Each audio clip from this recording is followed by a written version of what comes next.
It's what is it? It's Monday. No, it's Sunday. Sorry. Um, March 5th. I didn't mention yesterday would have been my mother's birthday. She was born in 1931,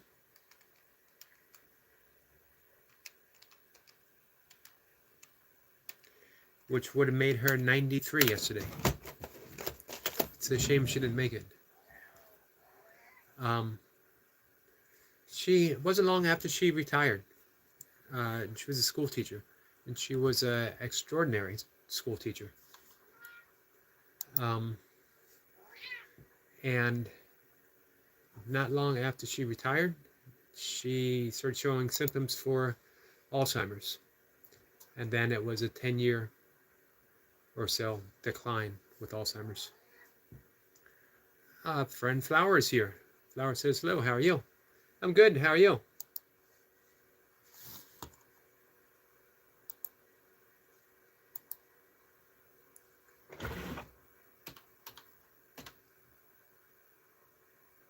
What's new in Myanmar? See the way I said that in there? Started off the whole day with that.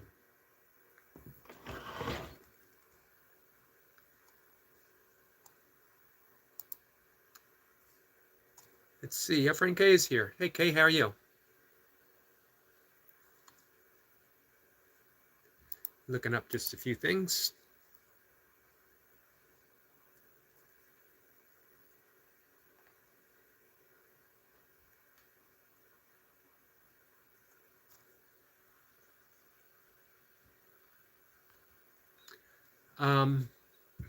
Yeah, so yesterday my mom would have turned 93. She actually passed away in 2011, I believe, after just about a 10-year. Um, you're tempted to say battle. You battle things, but you really don't. She didn't battle Alzheimer's because when you develop Alzheimer's, there's nothing there to battle. You're battling against yourself. And it was a sad decline. I mentioned my mom was a teacher. She was a first grade teacher and an extraordinary teacher. I still occasionally have people, um, I'll be out somewhere and someone will say, for whatever reason, hear my last name. Someone might say Mr. McCarty, and someone will turn to me and say, was your mom happen to be, um, her name was Agnes McCarty, um, and I would say yes, and they say, she's my favorite teacher. I don't remember, and these are people who, now they're in their 40s, some are older. I don't remember um, my first grade teacher, but they certainly remembered her. So it was sad to see her. Sad for anyone with Alzheimer's, but when it's someone close to you, it did. Man, it taught me such important lessons on kindness and patience when you were dealing with anyone, but most especially with someone you love, going through that. Because of the familiarity, you're always tempted to lose your patience, to maybe snap, be unkind. But it's important to catch yourself. Not everyone's able to do that. My dad, amazingly so. I never saw my father lose his patience with my mother. So it set a very important lesson for me on being a caregiver for somebody um, with dementia or Alzheimer's. Not to mention, it was extremely helpful for me having, at that point, 20 plus years of meditation, which teaches you patience. When you meditate, your mind's going to wander. In Tibetan Buddhism, it's called Shepna, which literally means hooked. That you're going to be meditating along, everything's fine, everything's clicking in the meditative world, and a thought will come by, and instead of letting the thought pass through the mind, which is the nature of the mind, the nature of meditation, for whatever reason, it hooks you, and you get carried away, and you start thinking all kinds of stuff related to that thought, which is fine too, because the important thing, the art of meditation, is always in the return. It's not how often that happens, but the fact that you can catch yourself, and you literally can say, a thought, and you let it go. You unhook yourself, and you go back to the breath, or the mantra, or whatever it is that you're meditating on.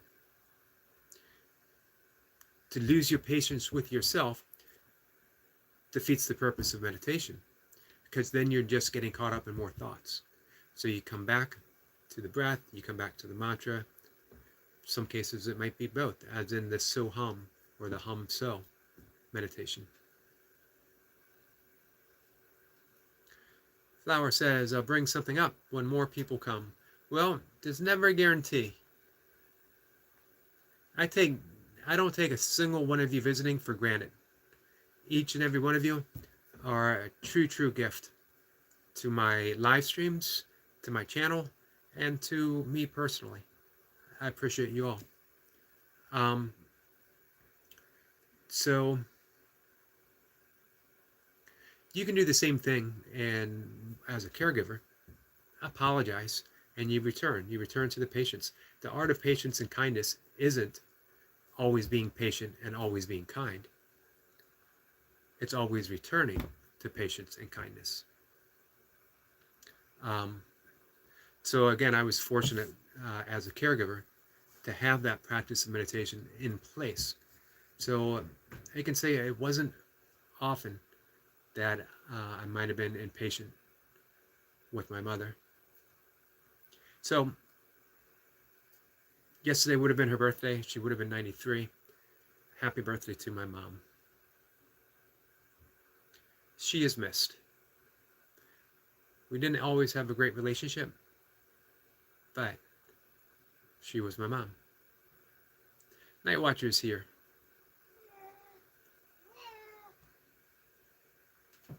Hold on a sec. What are you doing, Kitty? What are you doing? Hey. What's that for you?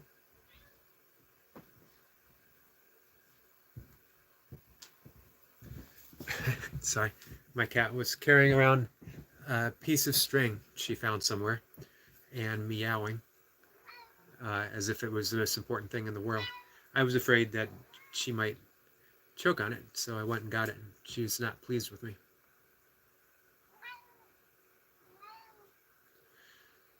So, anyway, Night Watcher is here. Hello, Night Watcher. Night Watcher says, this is my alternate account, by the way.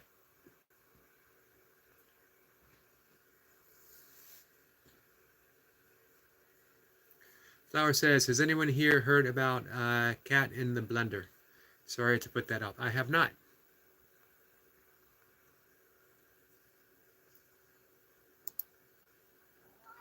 Amish is here. Amish's Purpose. I haven't seen you for a little while, my friend. How are you? And Amish says, Eric, lots of C's. Appreciate you being here, my friend.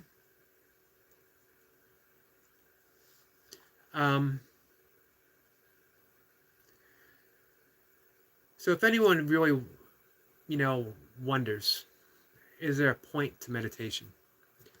Is there a practicality to meditation? Yeah, we know that it can fulfill a spiritual purpose. What's it do for me now, in this life, in this moment? And that patience and kindness that we're able to extend towards others, that's a big thing. A long time ago, I committed my life to be one of patience and kindness, to varying degrees of success. Meditation has made that considerably easier. As well, that's the whole point of yoga.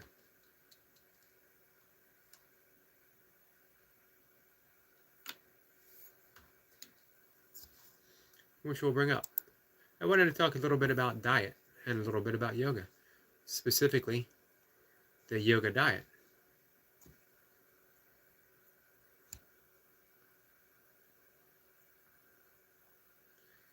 So,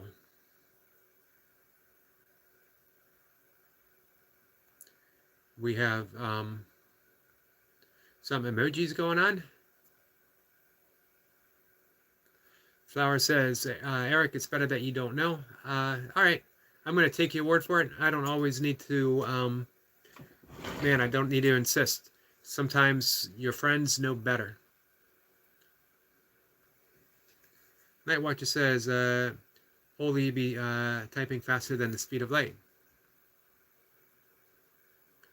Mish says, thumbs up. Thank you, my friend.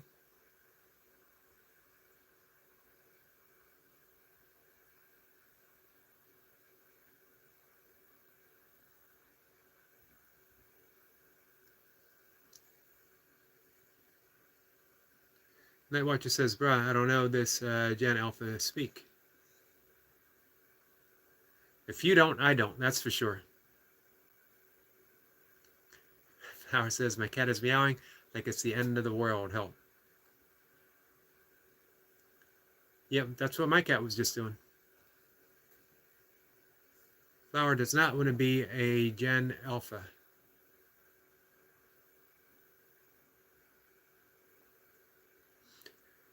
For a long time, I thought I might be till end of the baby boomers, but I found out, and I'm not overly pleased with the baby boomers, to be honest with you.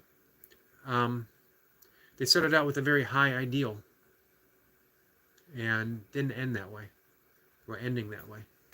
I am actually the beginning of Generation X.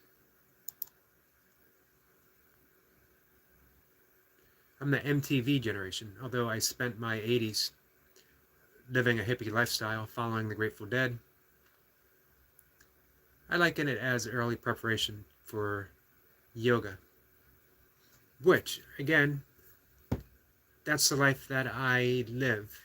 I am not a, yes, I'm certified to teach meditation. I'm certified to teach breath work. I also have 200-hour certification for yoga, asanas. I do consider myself a meditation teacher, but not a yoga teacher. I'm a yoga practitioner. I'm a yogi. I've devoted my life to the practice of yoga. And by that, I mean Ashtanga yoga, not the asana practice that people now have come to associate with Ashtanga yoga, or in some parts of India, Ashtang, which means 8. Ashtanga yoga is practicing the 8 limbs of yoga. The 8 limbs of yoga are yama, niyama, asana, which is the physical, the postures, pranayama, which is the breath work, pratyahara, which is withdrawal of the senses. Any of you guys have ever done yoga nidra? That is pratyahara. If I have any fellow yogis here, there's no need to come in and say you are mispronouncing some of the words. I know certainly well that I am. And I always, whenever I talk about yoga, I want to put a little mental asterisk that says so. Hey, our friend Destiny is here. Sorry, I was chatting away and I have fallen behind on the chats. Night Watcher says that means there's something bad going on or gonna happen. Destiny says happy Sunday and blessings to you, Eric. How are you? I'm good, Destiny. How are you? And thank you and blessings to you as well.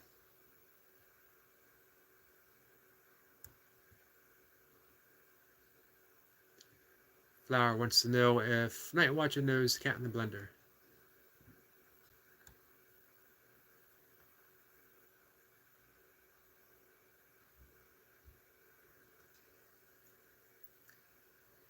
Night Watcher says he's basically in the middle of Gen Alpha and Gen Z. I became 15 2 weeks ago, like on the 19th of April. Hey, happy birthday. My birthday was the 17th of April. And as I mentioned yesterday, would have been my mom's 93rd birthday.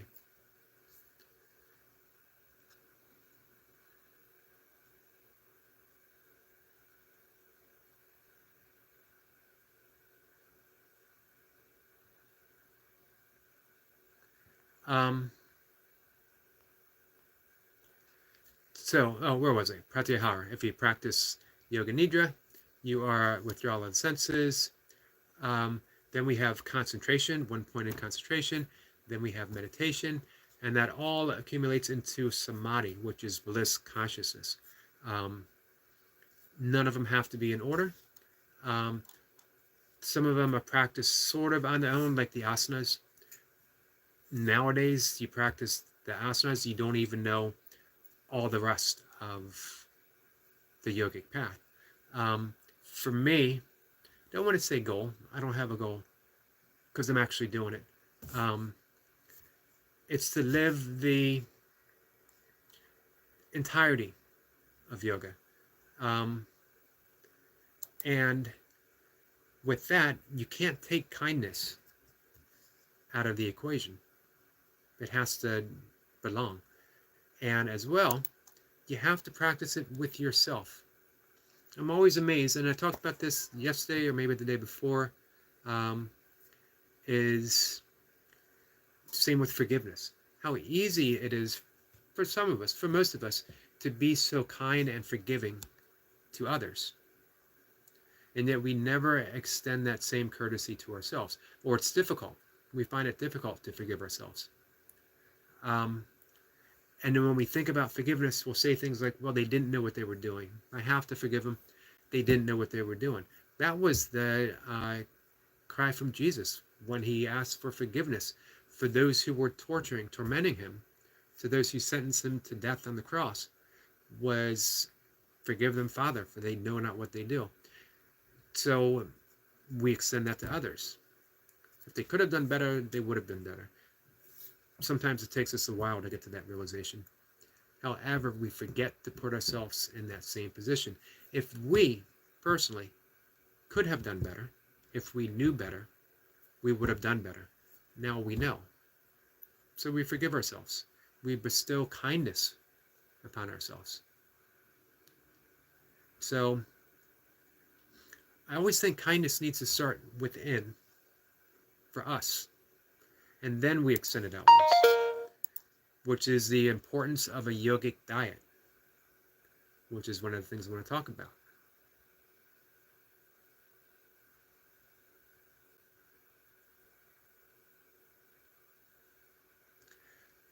Flower says, why are people in Gen Alpha saying cringe things like, what the Sigma? And like brew? Every generation has stuff like that.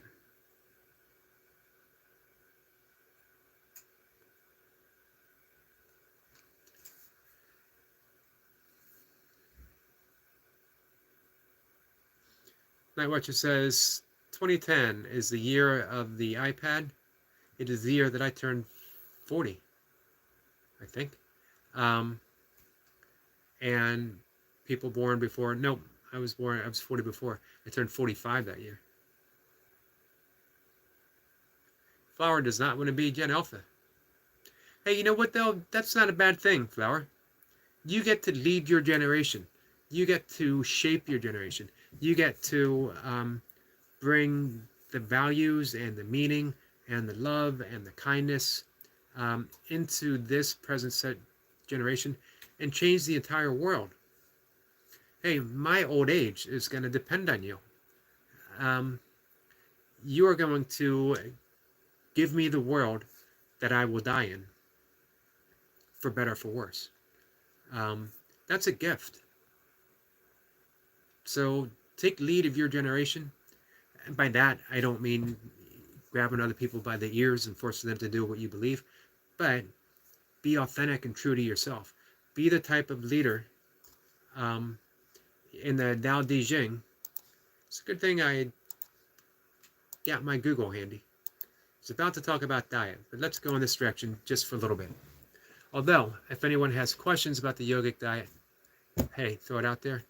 The Tao Te Ching talks about a true leader isn't even known to be a leader.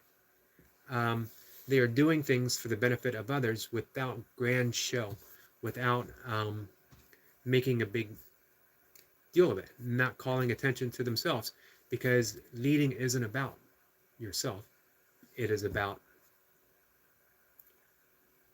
shaping the world in a positive, kind way. That Watcher says, like the Nobles chat, they were saying, shit like, what, the Sigma? Yep, I wouldn't even know where to begin with that.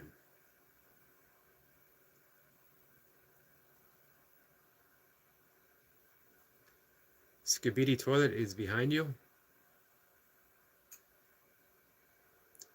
You guys are losing me.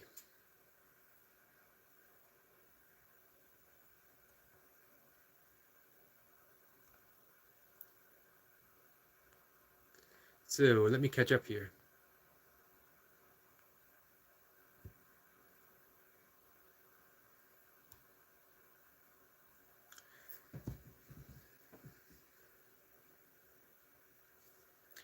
Destiny says, so exactly what is the topic on the table, Eric? I see a lot going on in the chat. Well, I'm glad you asked.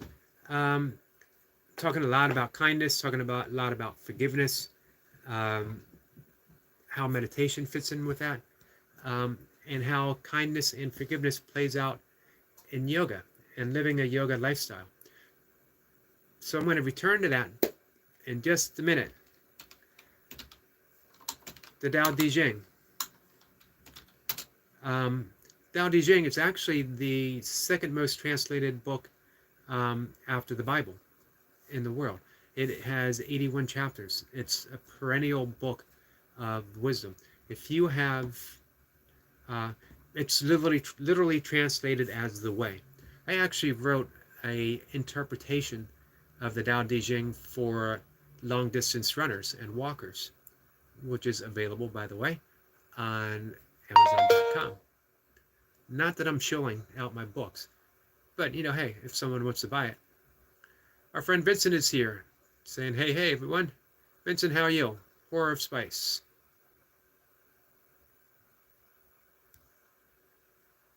Flower says hello to everyone. So there's a close connection between Taoism and yoga. Both are very nature-based. Both are, Tao literally is translated as the way. The way of what? Just the way. It begins with the Tao that can be told is not the true Tao. You can change the word Tao with God. The God that can be described is not the true God. It's just a description of God. Flower is asking how Horror of Spices. How's the walk-in, Vincent? Flower is happy that Vincent is well. That's the wonderful thing about our friend Flower, because she is sincerely happy.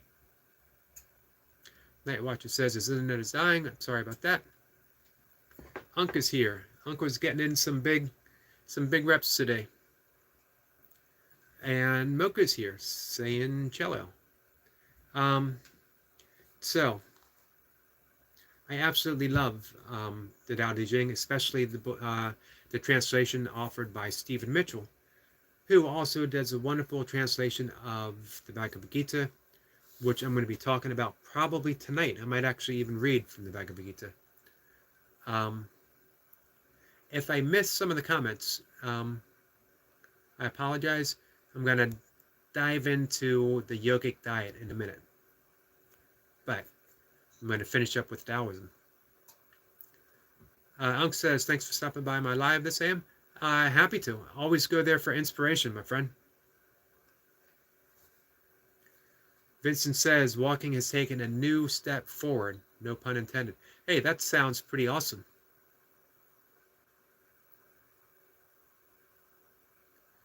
Night Watcher said, well, first, Flower says hello to Miss Mocha. Night Watcher says everyone is tuning in now. We got some people saying hi to Unc. So, what does the Tao say about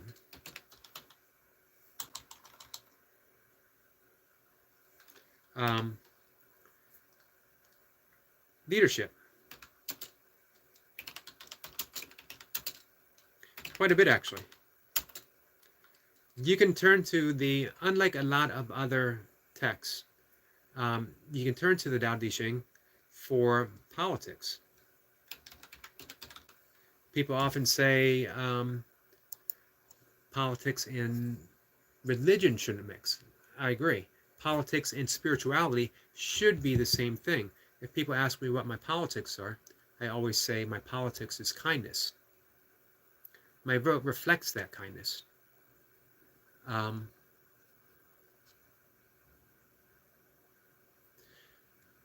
Destiny says, hello and blessings to Milka.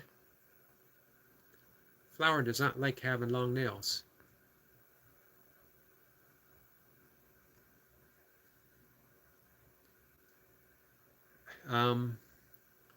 Flower says, Eric, you need to skip the, oh yeah, the highs, you're going to be late again. That's true. Good advice.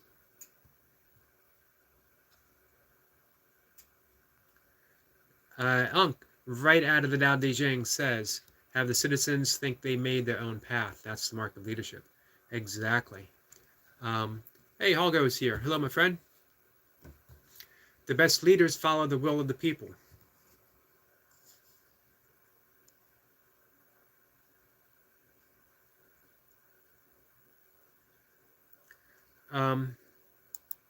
It's an important thing to consider. Within the Taoist context, leaders guide people from the abstract ideas to the concrete ones. So the reason why I'm talking about the Tao Te Ching and leadership is because we have some Gen Z, some Gen Alpha people here. Flower has mentioned she doesn't want to be part of that generation. However, it gives you a wonderful opportunity to be a leader. Not by, again, doesn't mean you even have to run for office. It doesn't mean you have to do anything other than be authentic and true to yourself. Be the wonderful, kind person that you are. Live the life that you endeavor to live that makes you fulfilled. And the yogic path, it would be living your Dharma. This is something our friend Des and I have talked quite a bit about. Living your Dharma, living your path, your purpose. And lead by example. Which you do, Flower, because you're a good person. And you show it here. Same with Night Watcher. You show it here. So you guys are true credit for your generation. And I think you can all do a lot of good for the world.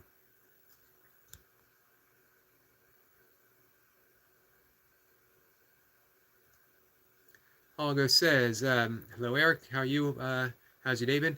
My day's been really good. It's been raining all day, and it was pouring when I did my early morning walk. My friend Night Watcher was there when I did my 5 a.m. reading. But even with rain, I managed to get some really great nature filming, which makes me incredibly happy.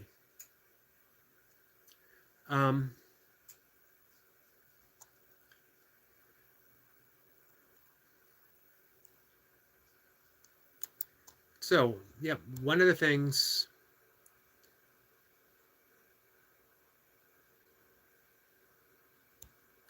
see, Milka wants to know, workout or run first. I would work out first and then run after.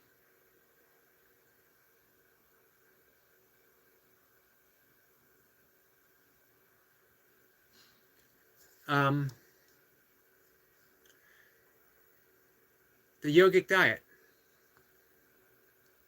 Hopefully all this ties together.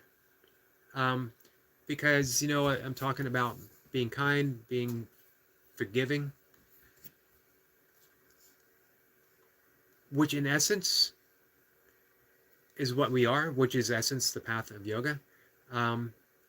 If your diet doesn't reflect your lifestyle, then you're not truly practicing yoga. You're stretching. And there's absolutely nothing the matter with stretching. It'll help keep you loose and mobile, prevents injuries. Stretching is great. But if you want to live a yogic lifestyle, and I'm just bringing some information up, the yogic diet stresses the consumption of natural unprocessed foods that promote spiritual, mental, and physical health, and aligns with yogic philosophy. It's based primarily on the yogic principles of ahimsa, sattva, and satya. I talk a lot about ahimsa.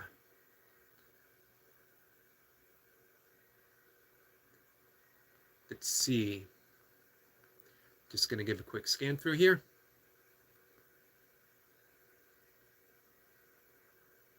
Olga says, I'm really good actually. I'm feeling a lot better.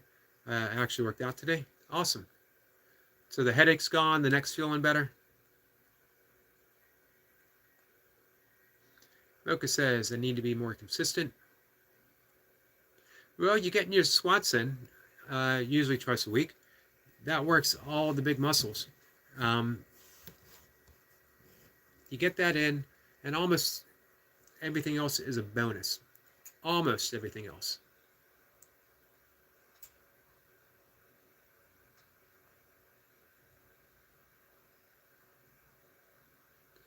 Flower says I got called useless. Well, that's not very nice, and you certainly aren't useless.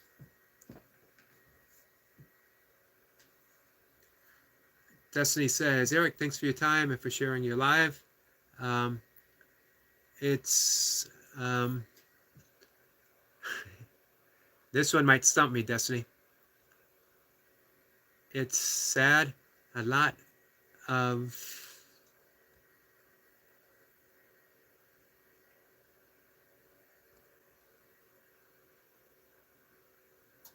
going on, and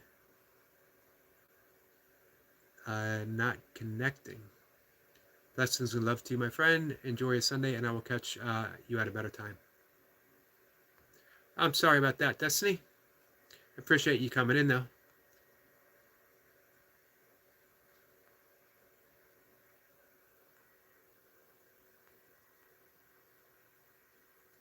Olga says, yeah, I think the whole thing will be over by tomorrow. Yeah, you won't have to sleep on the couch anymore. Awesome. Yeah. Getting over being sick, getting your energy back. Always a great thing.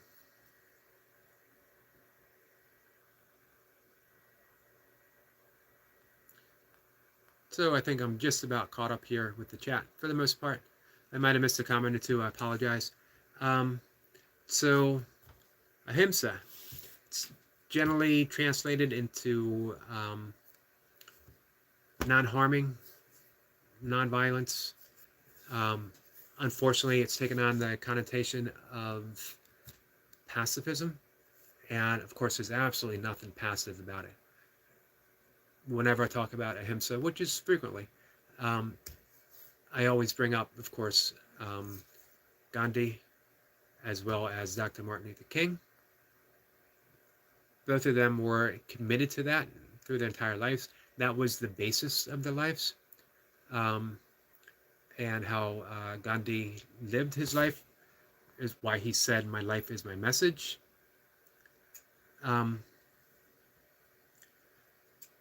Those guys committed their bodies to the cause that they were standing up for. They both took tremendous beatings. They were both imprisoned.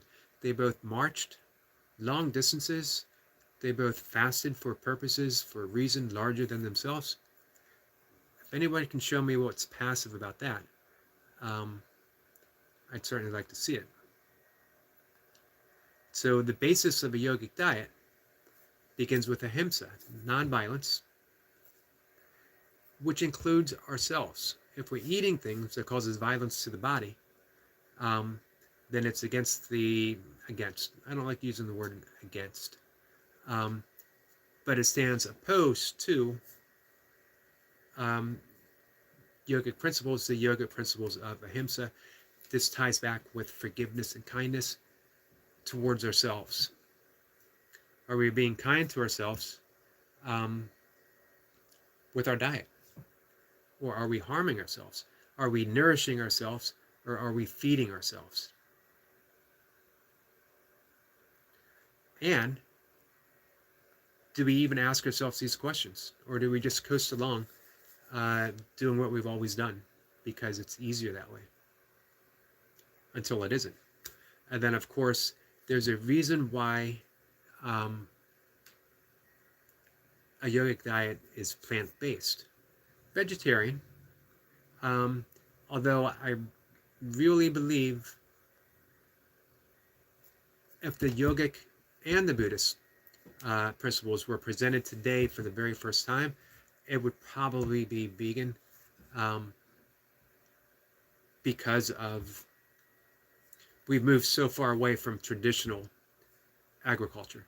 It is not about nurturing life and ordering that a life can be sacrificed for us to consume. It's now about commodity. It's now about production. It's now about profit. No animal should be raised strictly for profit. Every animal should be raised in kindness, regardless of if it's going to be consumed or not. That's how far away we've gone from yogic principles. Mocha says, hey Flower, you look the way you want to look. Society tries to tell you different, but we don't have to go by those men's rules anymore. I agree.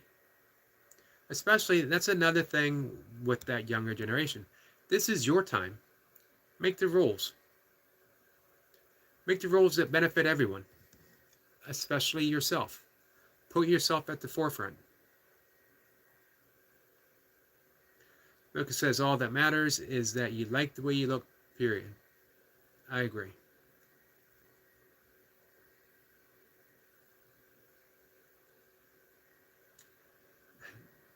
Nightwatch says, Mocha, I support feminas a ton, but I kind of disagree with you. So the second principle in a yogic diet would be sattva. Sattva means purity. And doesn't mean every single thing that we eat is 100% pure, especially nowadays. But we eat more and more sattvic food, which is pure, unprocessed, in its natural state as often as possible. By natural state, I don't necessarily mean uncooked, because a lot of times cooking something is going to release nutrients that you don't get. Tomatoes, for instance, are better, more nourishing when they're cooked. Here, we're going to go to the yogic diet. Sattva is a state of equanimity that yoga practices aim to cultivate. So it's also with our exercises. If you are exercising exclusively in the extreme end on the fitness scale, then you're not practicing a sattvic lifestyle or a yogic lifestyle. A diet that is abundant in sattvic foods will promote a calm heart and clear mind. Sattvic foods are generally fresh vegetables, whole grains and beans, mild healing spices. Unfortunately, our friend Destiny, Forever Walks PhD, didn't stay, but she did a wonderful video on healing spices just 2 or 3 days ago. I put it up on the community page, my community page. Definitely check it out.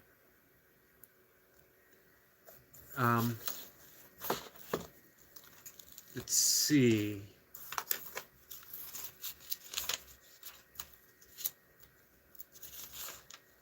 Sorry, just looking some things up. Hey, Horror of Spice, Vincent, if you're still here, I missed your live stream that you were going to do. I did look for it, on Friday.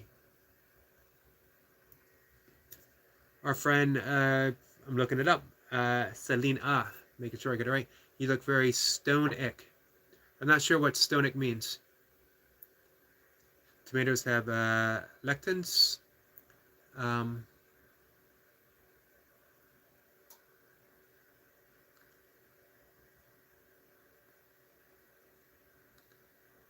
Lucas says that's okay. You don't have to agree with me. Night Watcher says I just saw the video by Destiny. It's a great video, as all of her videos are, and very informative.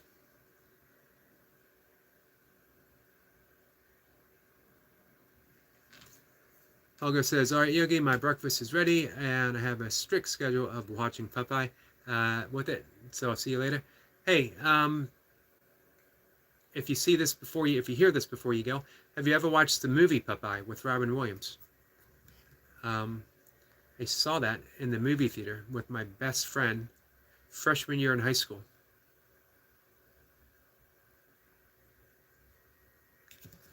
Popeye, I am what I am. It's a very spiritual statement.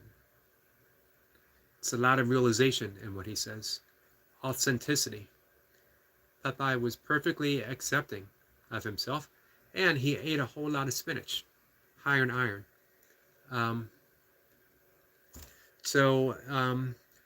Back to the mild healing spices and other mildly sweet fruits and vegetables. That's considered a sattvic diet. And Satya is the practice of purity and cleanliness. It is one of the 5 niyamas in the ethical principles of yoga, the yamas and the niyamas. One of the simplest ways to promote Satya is to remove or reduce impurities in your body by only eating organic foods which are free of chemicals. That, my friends, is the yogic diet, as well as the yogic lifestyle. Practicing cleanliness, purity. When we say sattva and purity, we don't necessarily just mean the foods you consume. How about the media that you consume? How about the books, the magazines that you consume? How about the conversations that you consume? I do my best to present a sattvic atmosphere in the chat where it promotes a certain air of cleanliness, an air of sattvic purity, as well as ahimsa, which is nonviolence towards any of us. I haven't really blocked anyone. I think I have once, because it was so there was a lot of spamming and it was so disruptive, and that was the only time.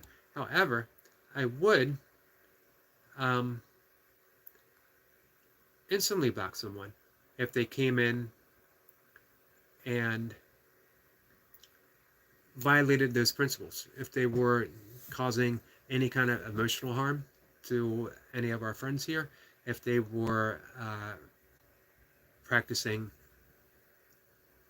impurity, if they weren't being clean in language and also what they brought here. Unc says, I'm going to make a siu moi or Hawaiian pork hash today. I want some, but no expensive to eat in the dim sum restaurants and so easy to make. And you're really good. The recipes that I've seen you do, you're very creative in how you do that. That's a great skill to have, Unc. Especially, you know what, to have an urge to eat something and have the skill to be able to make it. That's a high ideal for everyone.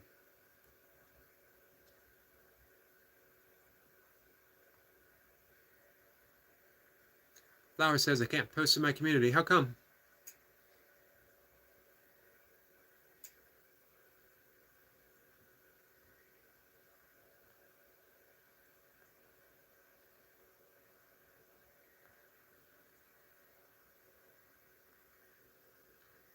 Night Watcher says, looking like a corn star, angel dust. Does that reply to Stonic?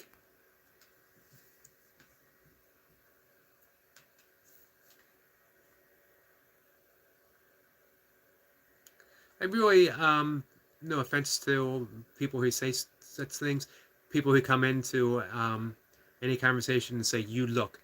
Um, I must almost always um, sort of put it on the side. Why come in with a judgment? Why come in with any kind of statement of you look? Just doesn't really make sense to me.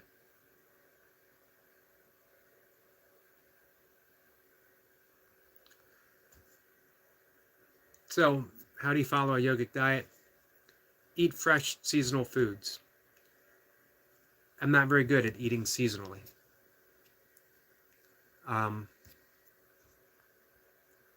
Certain skill there, and a definite mindfulness of eating seasonally. And in this day and age, that's difficult because somewhere in the world, something's always in season and things are shipped almost instantly. That's not a bad thing.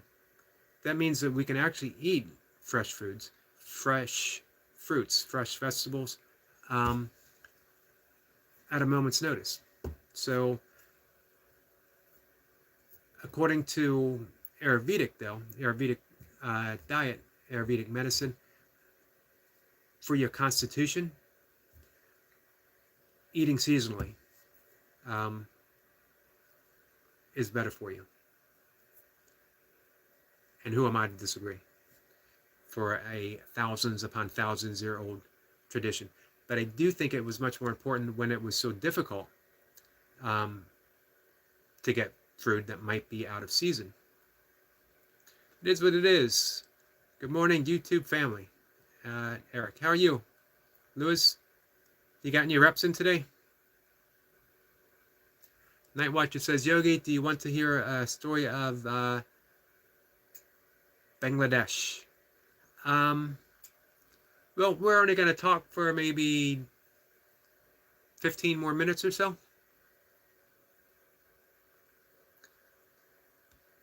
But you are always welcome to type and share. I make no quantifications.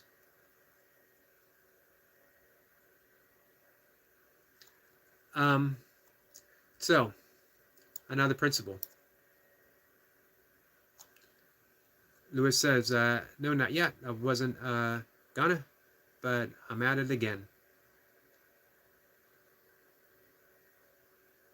Sometimes all you need is that 100 reps, Nice and easy, 101 pumps, get the reps in for the day.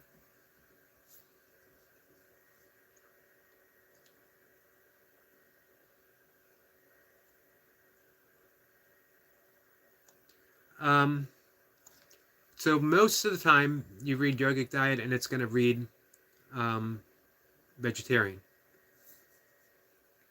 which I agree with. Because if you're practicing ahimsa, if you're practicing non-harming, non-violence, then you can't partake in the modern agriculture, agribusiness. It's just impossible. I never make a big deal about it. I don't tell. We had a conversation about this a few days ago. It's not for me to tell people how to eat, what to eat. So when I do this, it's just suggestions. If you want to, be on the path of yoga traditionally, here it says a plant-based whole food diet is essential for yogis. Fortunately, vegetarianism and veganism have become quite popular, making going meat-free much easier when grocery shopping, cooking, and dining out. Do I think there's a non-cruel way to eat meat? Yes. I think there's always going to be some element of cruelty in nature, depending on how you look at it. Nature itself isn't inherently cruel, but how we look at it, we can see a reflection of cruelty within it. Um, However, personally, I think if you want to eat meat, you should hunt, get your meat, work for it, or you should raise it, or you should go to someone that raises it. People who have these small farms, still have these small farms, um, treat their animals with the utmost respect and kindness. It's only when it becomes a business things become different.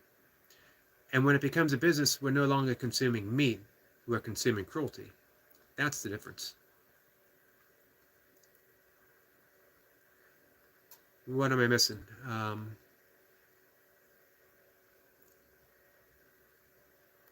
It is what it is, says, woke up to rain here. Yeah, it's raining here. It's been raining for 2 days, and it's going to rain again tomorrow.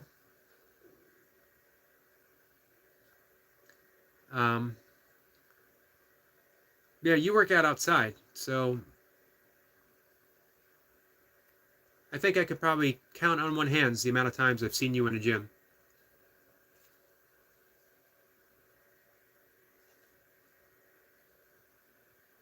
Unk says, and they've been fighting ever since Night Watcher.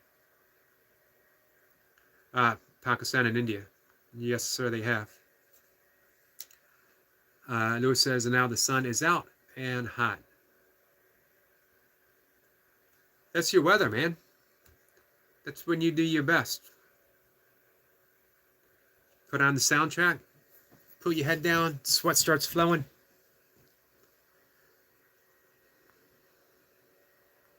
Actually, Night Watcher, you covered some of this the other day. Lewis says, Unk. Saturday, 8 a.m. shot callers. I'll be there to cheer you both on.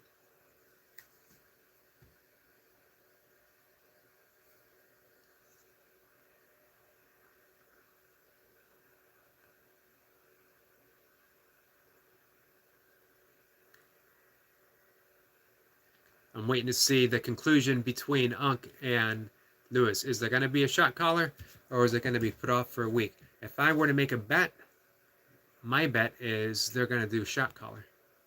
They're going to do shot caller because they said they're going to do shot caller. And that's the kind of people we're dealing with here. See? Unk says I might have to move it to 7 a.m. Got things starting at 10. You guys are both on the West Coast, though, right?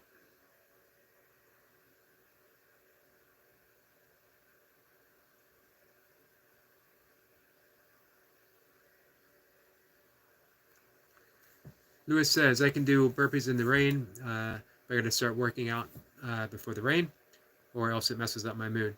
Yeah, I can understand that.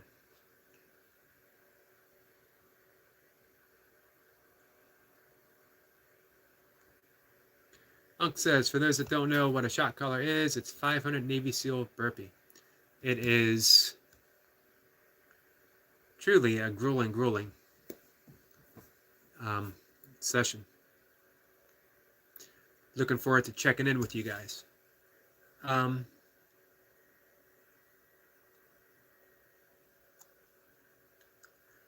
As well, back to the diet. Avoid chemicals and stimulants.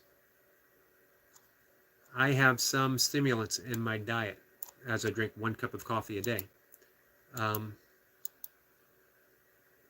But because one of the principles of a yogic diet is satya, which is cleanliness, because sattva actually literally translates into purity, you can't take that out of the equation, meaning you have to look chemicals that we're exposed to. This is something that It Is What It Is has talked about before. Chemical substances just about everywhere, in the air, the water, especially in the junk food that we consume.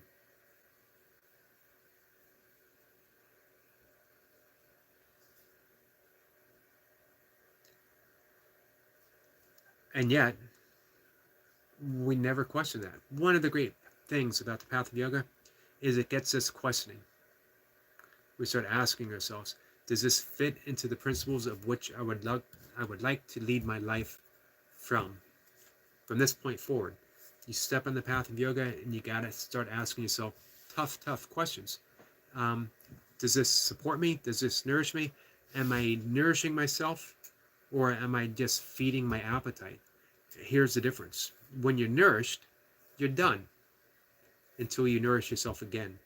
You nourish your mind, you nourish your body, you nourish your spirituality. When you feed your appetite, the appetite is never done. It's constantly asking for more. Never satisfied. Do you want to go through life always feeding the appetite, always trying to give it more? Or do you want to nourish yourself?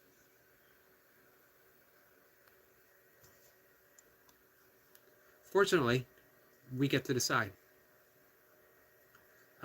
Here's an important thing, is to eat at regular intervals and allow space between meals. This is something that a lot of us don't do.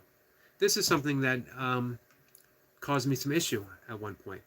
Was when I was regularly fasting, I was trying to get a lot of calories in a short period of time, which meant that I overloaded my digestive system, which caused some pretty severe consequences at the time. If you are fasting on a regular basis, then you sort of have to come to the realization that you are going to limit your calories for good reasons. And you make sure that you get in good, high quality calories. But if you try to pack in all the calories that you need in one period of time, it's going to catch up with you. It's going to lead to some digestive issues. Digestion is everything in the body. Some liken the digestive system to be its own thing, its own form of intelligence in the body.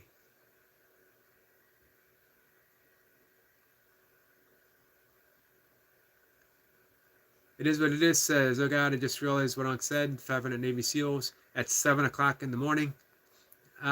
Hey, you know what though? I don't feel sorry for it is what it is at all. Because the first thing he said when he saw Unc was, hey, are we still on for shot collar? And you're going to rock it.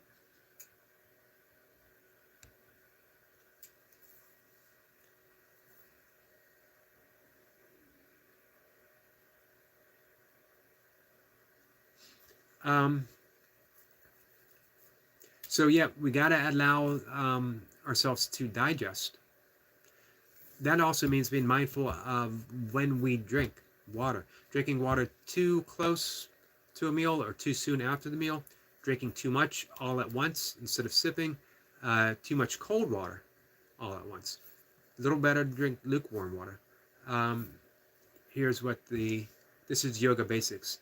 Eat at regular intervals and allow space between meals. Except for the first meal of the day, it's important to allow at least 5 hours between your meals. This allows your system to fully digest your last meal. When you eat regular intervals, your meals taste better, you will be less likely to overeat, and it would be best if you ate only when you're truly hungry, and not because of stress or boredom. This was an important one for me. Eat 2 hours before asana practice or sleep. Of course, my first asana practice is at right around 4 in the morning, so that's not a problem.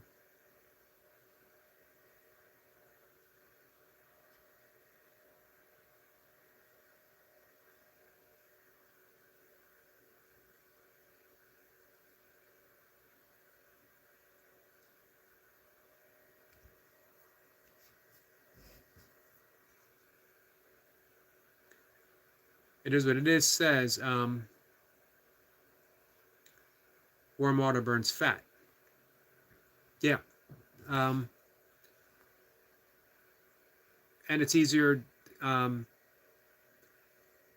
the digestive system. Not that you have to digest water, but your body is in the process of digesting quite a bit. So you don't want to do anything that's going to interfere with that.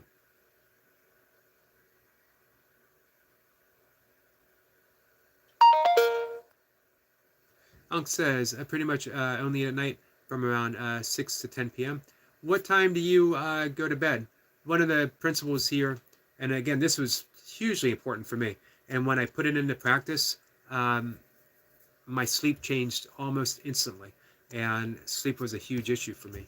I suffered from horrible insomnia, um, anxiety, and panic attacks. Eat 2 hours before asana practice or sleep to avoid the discomfort of a full stomach during asana practice. It's important to keep your meals small and light. It's also important to eat 2 hours before your last yoga session. Make lunch the biggest meal of the day, which is what I do. That's an Ayurvedic theory. It states that the digestive fire is strongest at midday and encourages the largest meal to be consumed at lunchtime. It's what I've been doing. My largest meal of the day is usually about 11:30 to 12 o'clock.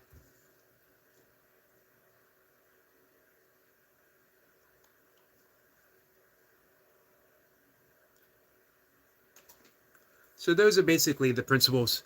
One of which, again, is emphasize healing herbs and spices. Highly recommend going to visit Destiny Forever Walks PhD and watch her latest video on spices.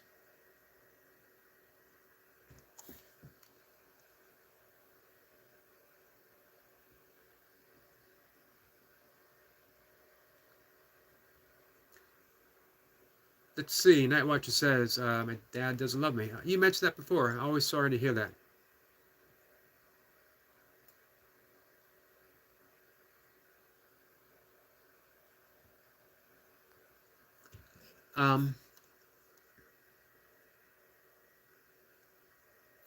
So, of course, as in all things yoga, one of the things I absolutely love about it, they are suggestions, not rules. It suggests if you want to achieve this specific benefit, then you do this specific things. One of my issues growing up Catholic was the commandments, as I'm not very good with authority. But I'm pretty good with suggestions. I'm pretty good when someone says, hey, would you like to achieve peace of mind? Would you like to feel better? Would you like to be more at peace in general? Would you like to be happier? And of course, my answer is yes. And they say, can I give you some suggestions? And my answer is yes. And then it's up to me to take those suggestions, to try it out. And that's what I did with meditation. At first in the 1980s, and then extremely seriously in the 1990s.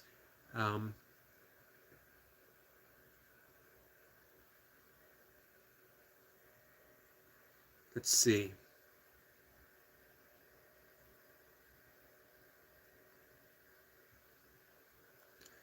It is what it is. Says I eat once a day at 2 p.m. No breakfast, and miss my breakfast donuts.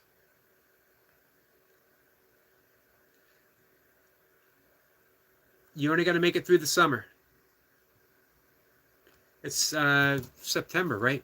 With the big layoff.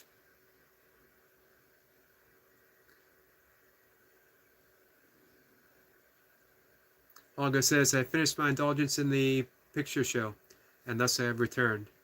How's everything with Popeye? Did he finally teach Bluto a lesson? Did him and Olive Oil finally get together? Who does Sweet Pea belong to? These are some important questions. And why is Popeye eating spinach out of a can and not just picking it fresh?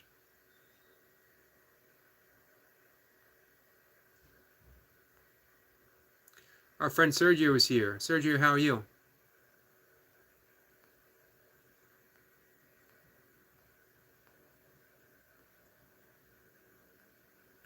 So I've skipped over a bit in the conversation. I apologize if I've missed anyone.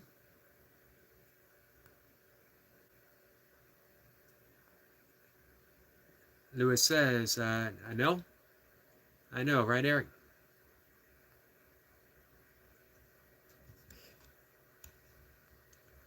Um, yeah, the thing with like donuts and cookies, a lot of people say moderation, and I sort of agree, except, and Mocha can vouch for this, I have never done cookies in moderation. If I eat a cookie, I'm going to eat the box of cookies. So it's easier for me not to eat a cookie, and I can go almost indefinitely without eating one. Now, if I do indulge, um, I don't get upset about it. If I eat that box of cookies, um, I know it's not the best thing for me, but hey, you just get right back to it. See, that's the same. Lewis, you and I are on the same page with that. I couldn't do it with drinking. I couldn't do it with smoking. I couldn't do it with anything else. Now, here's the thing with drinking. I'm convinced I could have a drink right now after 26 years of not drinking and go another 26 years without drinking. The problem is I don't know if I could do one drink. And also that through abstinence, you create the energy. And not just abstinence, but with your practice. The things that I do every morning create the energy for me to continue doing the things I do every morning. So people have often asked me, aren't you ever tempted to sleep in?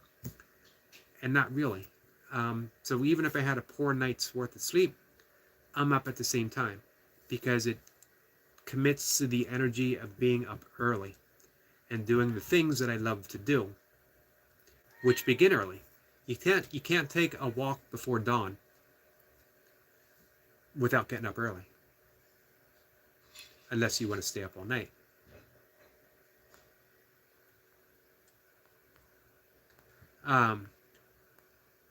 Algo had said that there's all good questions, and they will be answered next week.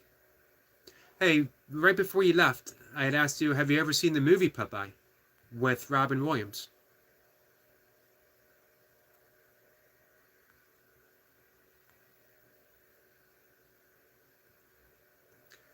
Lewis says, I better get 2, 3, 4, and some black coffee. 1 cup a day for black coffee for me. No cream, no sugar, not even vegan cream. Not for any special reason. I just like it black. I like coffee.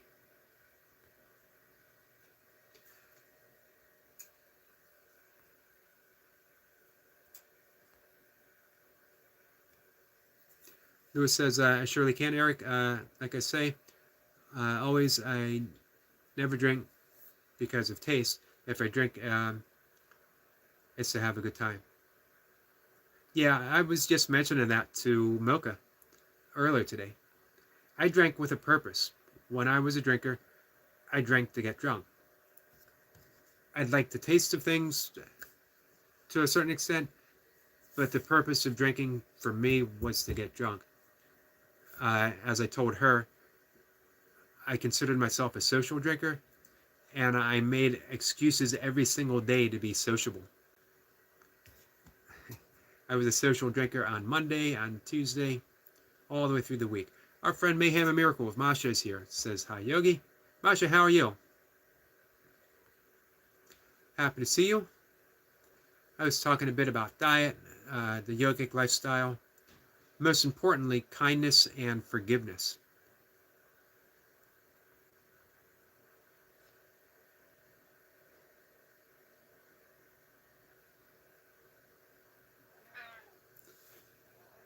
My cat is coming in.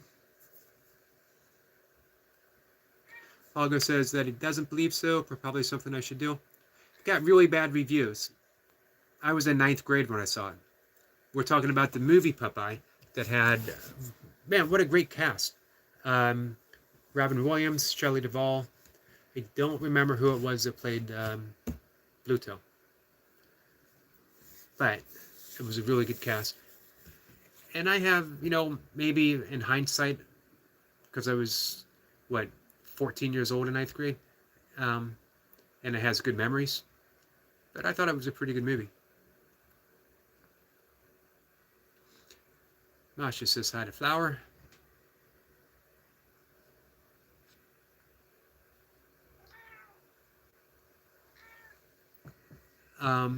Masha says, good. Just got in the door, gonna make a sandwich. Sounds good. Hey, I was thinking about you, with your metal detecting. When does that pick up? I think I heard you mention that it's seasonal. That watch says I'm gonna go to sleep.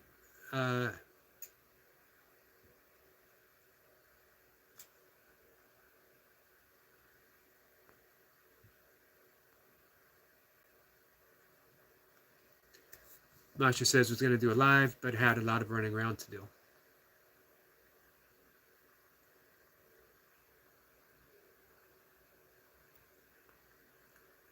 Masha says be right back.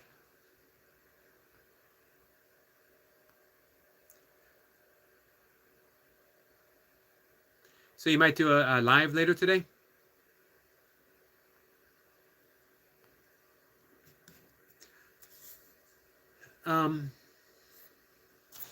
So yeah, the everything in moderation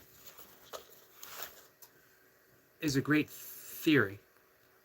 Doesn't work for everyone though. And I think in that regard, we have to feel our way through life.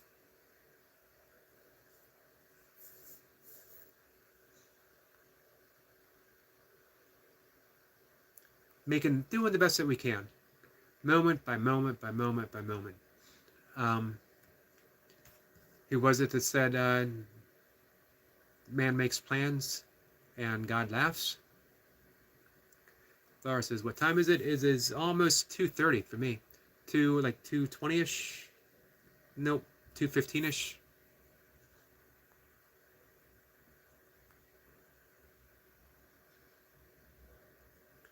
It's late for Flower.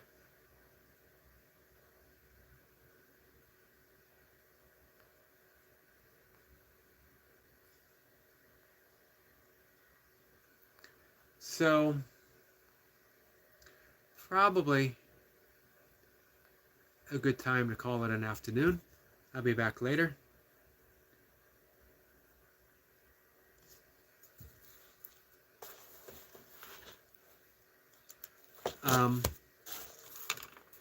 If anyone has questions later on the yogic diet, yogic lifestyle, principles of yoga, come on by this afternoon and let me know. Happy to talk about it. This is for our friend Flower. I'll say it once more, Myanmar. And she can let me know. Let me know how I did on my coasting scale of 1 to 5.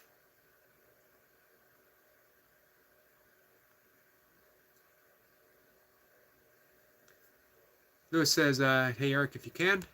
What's that?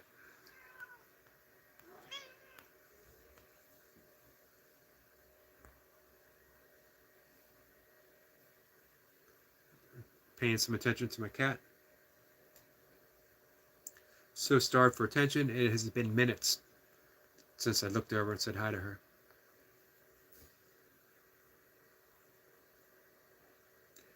Can you talk about vegetables that have the most protein in them? Yeah. Of course, we're going to have to sort of lean into the legume family.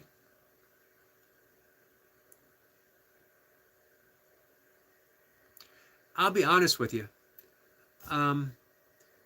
In my food, I don't concern myself with protein. I don't concern myself with the uh, micro or macro nutritions. I just eat nourishing food. I know that like lentils are a staple, and I believe lentils, one cooked cup of lentils, I believe has, it might be one half a cooked cup of lentils has 24 grams of protein in it. I have that with brown rice, which I believe and a half a cup of cooked brown rice has 4 to 6 grams of protein. Right there, I've had 30 grams of protein. They used to say you only need 30 grams of protein per meal, that your body can't digest more. I think that's been laid aside, that you can. But here's the question: do you need more than 30 grams of protein per meal? All leafy greens are extremely high, as is broccoli. Broccoli actually contains more protein per ounce than a steak. Let's bring that up real quick.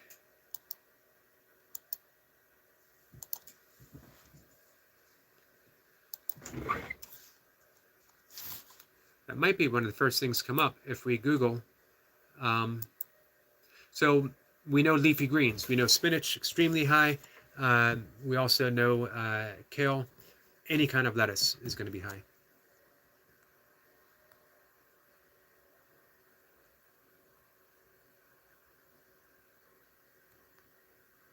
Oh, Lewis says for your next live. Yep, I will definitely do that. Unk says that after eat, I will rest a bit, then go to sleep.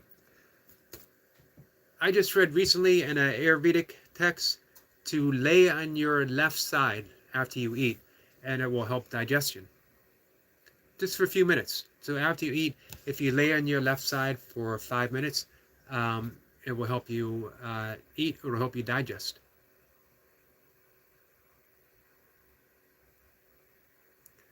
Lewis says, I asked because I may want to eat more vegetable protein, and I'm not sure what to eat the most of.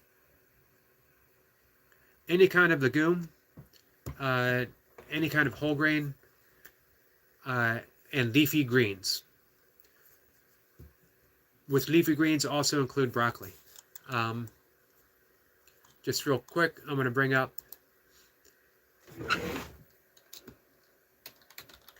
that per ounce, broccoli has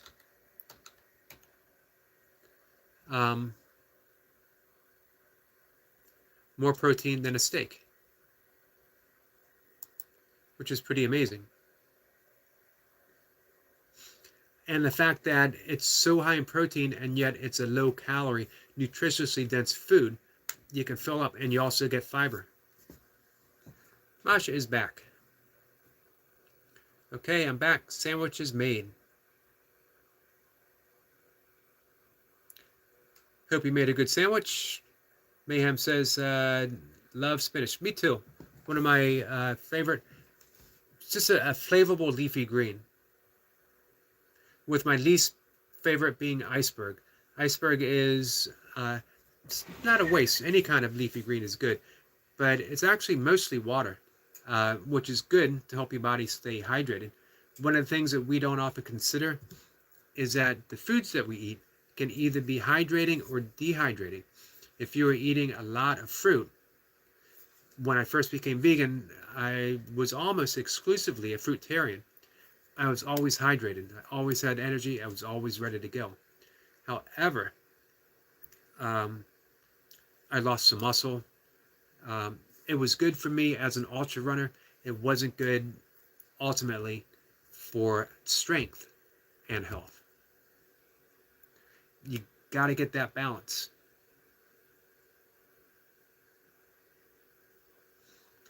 Unk says, unless for medical reasons, I'm always going to eat meat. Yeah, we all make our choices. Lewis says, thanks, Eric. I will have my pen and paper ready for you next time. Awesome. Masha says, I love broccoli. We had at Chili's yesterday and had broccoli served. It was so dry I couldn't eat it. It's a shame, professional restaurant, that it would come out that way. Now, what you say? Let me correct you, Yogi. Spinach and kale are not good protein because, like a whole bunch of kale at the same time, um, like a whole bunch of kale is the same as like one steak. So, what do you mean it's not a good source of protein then?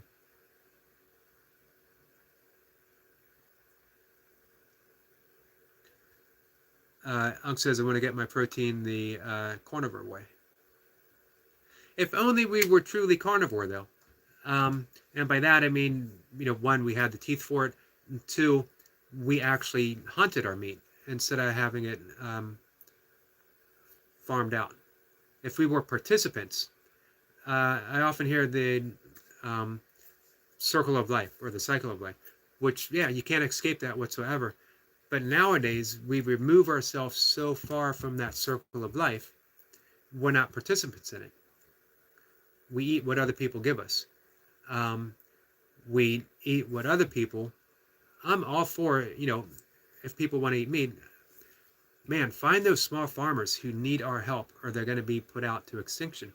We will eventually just have several large agribusinesses producing all of our food. So if you're really a believer in, choice and free will and making these big decisions, then we got to support those small farmers, the small businesses, the people who actually care for the food that they're producing lovingly. Man, a small farmer truly honors the animals that they're raising, knowing that they're going to be used as food, but committing to that happier life for them until that moment comes. That's erased in a moment with the agribusinesses. I'm not opposed to eating meat. I'm opposed to cruelty. So for me, because I chose a long time ago to live my life in a yogic fashion, which means non-harming, I can't escape that, as that's my way of living. That's the way that I've committed my life to. Happily so. No regrets whatsoever. At the same time, that's my life, and I never tell anyone how they should or how they shouldn't do. Asha says, toasted ham and cheese. Why is it everything is better toasted, in my opinion? If I'm going to have bread, I'd rather have toast. I like things toasted. They're better. Flower says that we're making her hungry.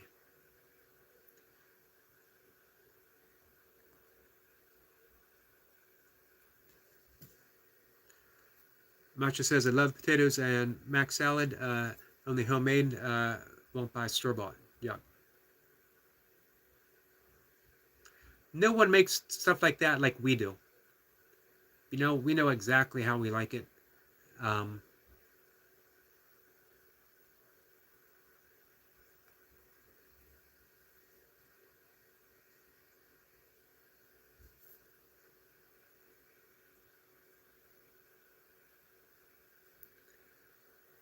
what it says, kale and spinach are converted into protein differently. The meat of food convert to different amounts of the same amount of protein in kale. This is why they say per ounce.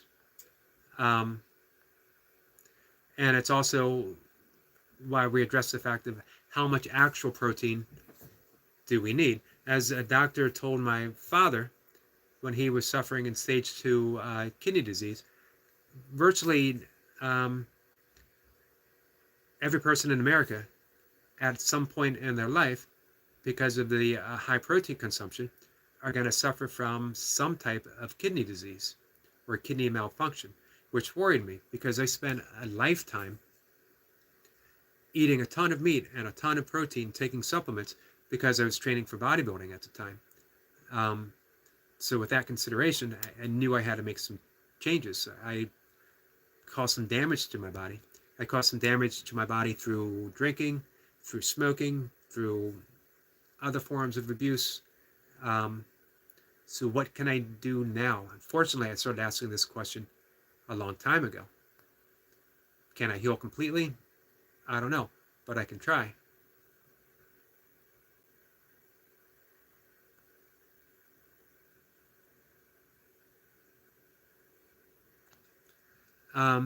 Lewis says that's crazy. I don't know about, I didn't know that about broccoli, more protein than steak. Per ounces. So that means, if you have a 16-ounce steak, we're talking 16 ounces of protein. Or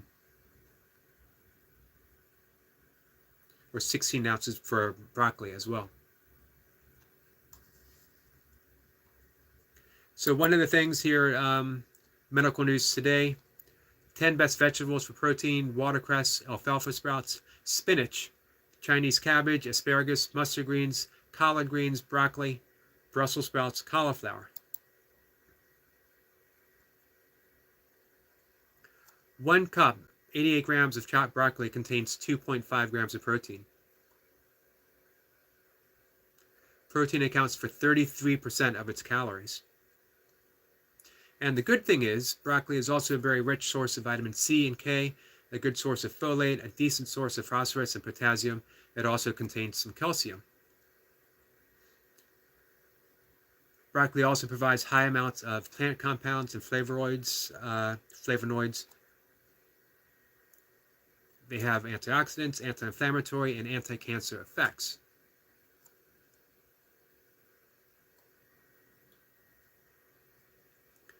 Additionally, broccoli can help improve liver health by stimulating detoxification and the production of antioxidants compounds in the liver.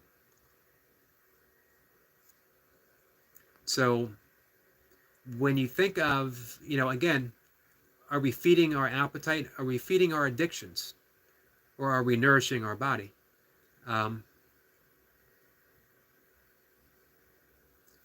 Masha says, yep, no butter, was gross and dry.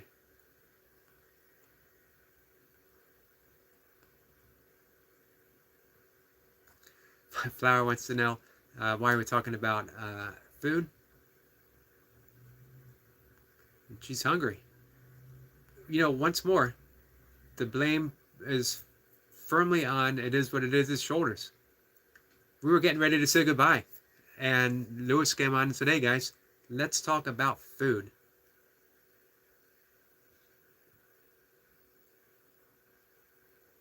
August says, MTV, did you know Video Killed the Radio Star was the Bugles. I forget the name of the band. It was the first song on MTV. I actually did know that. And it actually came out years before, but wasn't very successful.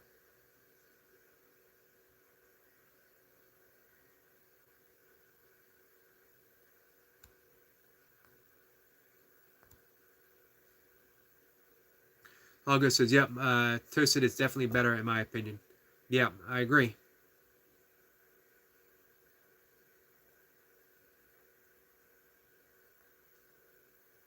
Mocha is back.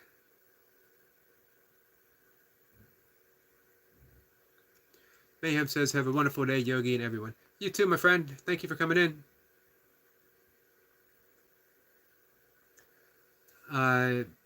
Unk says, taking protein via the supplement way is such a waste of the joy of eating protein. I would agree with that almost 100%, with the exception, if you feel that you need that little extra.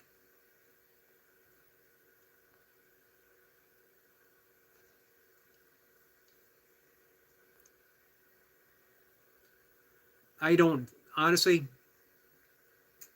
man, I was big on supplements back then. I don't think I needed it. I think I would have been better served physically and financially by skipping it. Mark Andre, am I saying that right? Can you read this? No, sorry, man. I gave it my best effort, but I cannot read that. Night Watcher says, Yogi, can I get mod so the Discord link will work? You know what, my friend?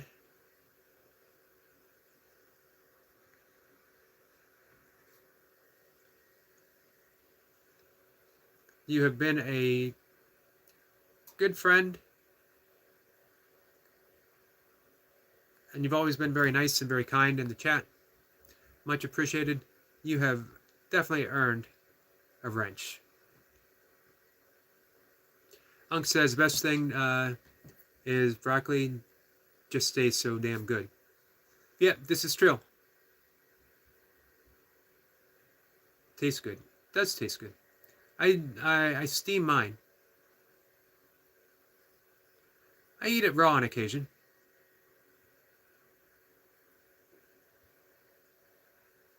It is what it is, says whoops. Disruptive influence. He knows what he's doing.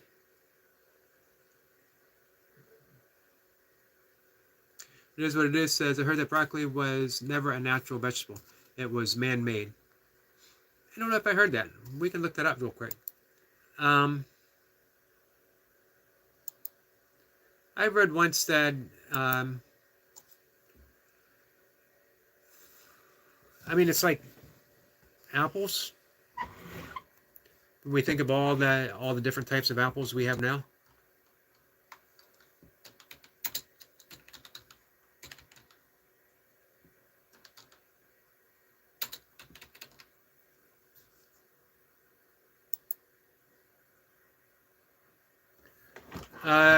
Lewis, you're right. Broccoli is man-made. It was bred from wild cabbage plant.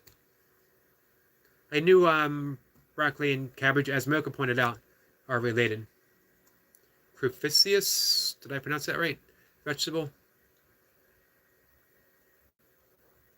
Broccoli has been cultivated to have a specific taste and flavor, more easier to digest as well. It is what it is, says boom. So what now? Man-made and naturally, isn't necessarily a bad thing. It's derived from a wild food, and it has been cultivated through the years, through the practice, through the art of agriculture, which again isn't a bad thing. Here's the difference. Cultivating broccoli to be easier to digest, to be higher in protein, to, what else are they saying here? To have a specific taste is different than genetically modifying something. Such as, in some cases, they're putting salmon genes in tomatoes so that tomatoes will stay red longer. I don't care if people eat salmon. I don't care if people eat tomatoes. I think people should know that the tomato that you're eating might actually have a salmon gene in it.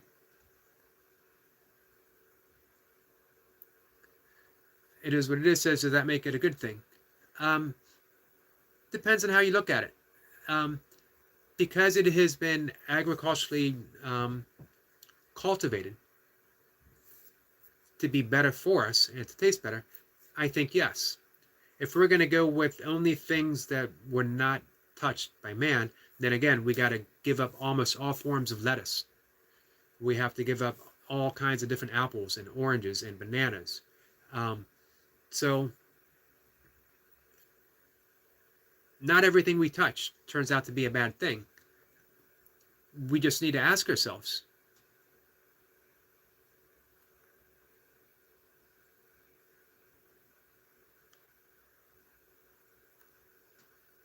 I don't know if let's see. I blinked out.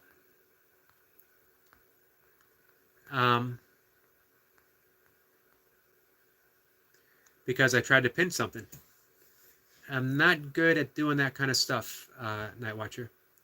So I'm going to be unable to pin anything. I tried and everything shut down.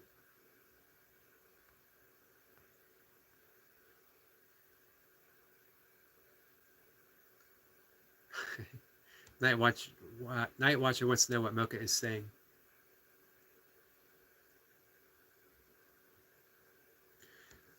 good point. Mocha says not man-made, man-cultivated from an existing plant. That's, yes, definitely a better way of saying it.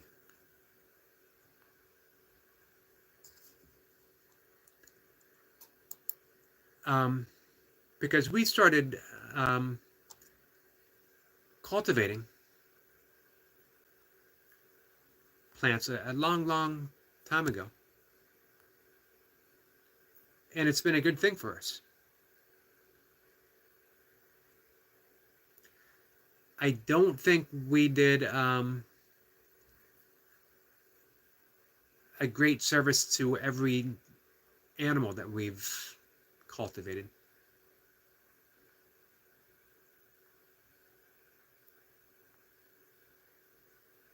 Sergio says, is this the Matrix? Man, a good case can be made. Not by me, because I'm simply not smart enough to do so, nor am I wise enough. But a good case could be made, and many philosophers, and now Seth wrote a great book about that. David Chalmers, a great philosopher, wrote a book saying that yes, indeed, that we are in a matrix. In a philosophical sense, the answer is yes. If you think of it in terms of yogic and Buddhist psychology, that we truly don't understand how we respond, we react is a better way of saying it, to the impulses of our desires, of our addictions, of our attachments, of our aversions, of our ignorance. Not only our ignorance of our ignorance. And all of that occurs, and we think we have free will, but we're just living on these impulses, believing that we're calling the shots. Instead, our strings are being pulled. In yoga, it's the 5 kleshas, which are, again, attachments, aversions, our ignorance of all of that, our fear of death, and believing that we are the ego self instead of the awareness of the ego. So when you come to see yourself as awareness, now you're starting to get to a sense of free will. Now you're liberated. Now you're calling the shots. But until you see that, you're literally a puppet on your own strings. And that's the natural matrix. Are we a matrix as far as living in a simulated universe? Yogic philosophy can make a case for that as well. And they call it Lila, God's play. That we are all characters in God's play. That we're an appearance within consciousness itself. For no reason other than play, other than fun, other than joy. When you realize that, you become a participant in the game, and life gets to be a little bit more joyous. It's a good question, Sergio.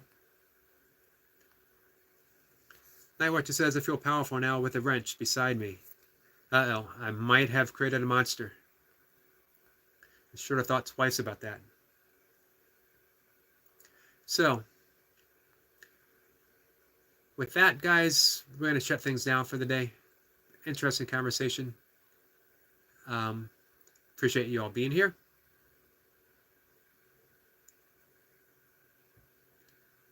I'm looking at Mocha's comment again. Not man-made, man-cultivated from an existing plant. That was the perfect way of describing it. So I'm wondering on our next live session if the power hunger from our friend Nightwatcher is going to continue. You give a man a wrench, and what's next? Is he going to ask for a hammer? Is he going to ask for a chainsaw? Are we going to move our way up into power tools? Trucks? It is what it is. Says, thanks for the info. You're welcome. So, guys, I'll be back about 5-ish if you're around. If you're not bored with me, if you got some free time, however you want to do it. If you want to skip it altogether, I don't blame you.